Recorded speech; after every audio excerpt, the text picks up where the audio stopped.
Oh my god, my hair is so fucking long now. Jesus Christ. I feel like every time I upload a new video, my hair gets exponentially longer. I should probably come up with an actual upload schedule so that doesn't happen anymore. Oh well.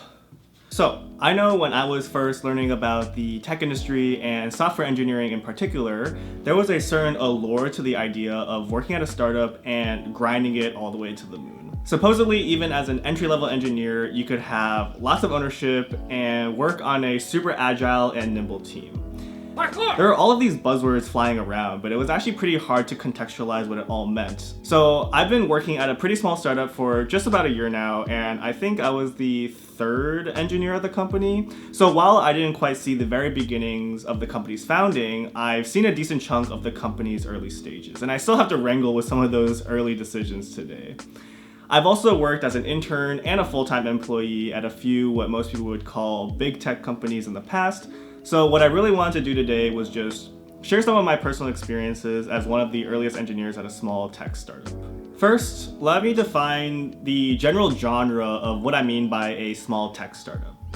I usually think of a small tech startup as a company with maybe less than around 30 people, including engineers and non-engineers, and doesn't have a huge amount of funding just yet. Alright, now with that out of the way, I want to talk first about work hours. I'm definitely working a lot of hours, much more so than a traditional software engineering job at a large company. To add to that, pretty much every single engineer is on call every day, including the weekends.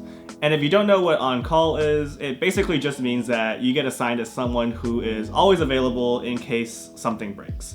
At a large company, you might get assigned as the on-call person for your team for maybe a few days at a time, once in a while.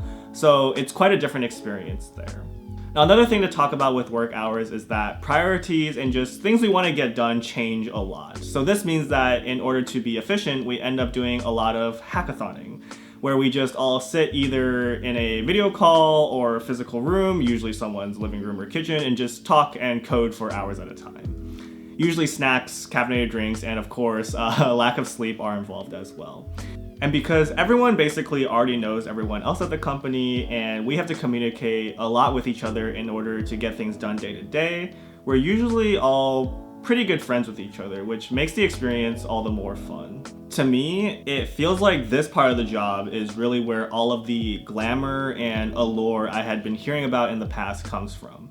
And I would generally agree with that. I am definitely much better friends with my current coworkers compared to coworkers from larger companies I've worked for in the past. It just feels like there's very little I can't say, and I can speak my mind very freely and joke around because we're all friends.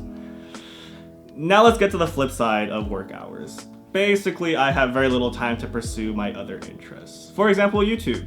I always get these little threads of ideas for videos that I would want to shoot or script or whatever, but usually by the end of the day, I only have time to eat, go to the gym, and then, go to sleep.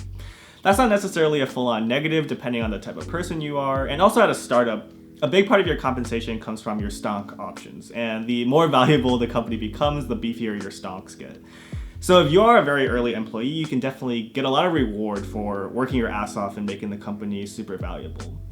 For me though, personally, I have a lot of interest on the side, particularly in writing and film that I would love to pursue, but unfortunately, I am mostly having to put those off for now. Okay, let's transition. But first, I guess if I want to be a proper YouTuber, I gotta tell you to like the video and subscribe. Oh, and you should follow me on Instagram. I will be posting a lot more content there soon. Link is in the description. Okay, the other big thing I want to talk about is responsibilities. At a small startup, you're gonna own huge parts of the product. Currently, I am our only backend engineer, and we have multiple front ends to support.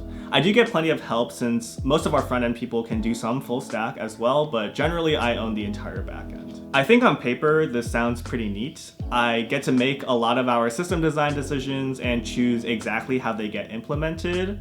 And I will say that I've learned so much about backend development, server infra, and just how to design good and robust systems over the last year that I've been at this startup. And actually, I had never done any web development before accepting the job. I had only ever worked on machine learning and compilers and some operating system stuff in my previous jobs.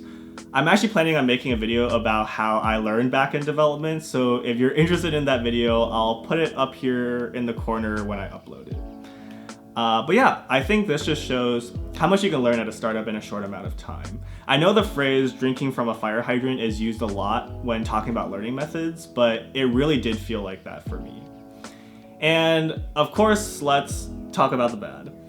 When you own large parts of the product, anytime anything breaks or we want to add a new feature or someone has questions about something, it all has to flow through you. I spend most of my day just context switching between all of the Slack messages that I receive and the tasks on my to-do list, and I'm just literally so dizzy all day. Sometimes I just wish I had less responsibilities to deal with, but I guess that's just the startup grind. Now, I'd really like to hear what y'all think about startups. I really do think that startups can be great, especially for people who really want to accelerate their technical careers, be friends with their coworkers, and are okay with the workload. Even if you don't fit all those criteria, I think most people can find that working at the right startup for a few years can be a fun alternative to working at a big company. Let me know down in the comments if you have anything you'd like to share or any questions you want to ask.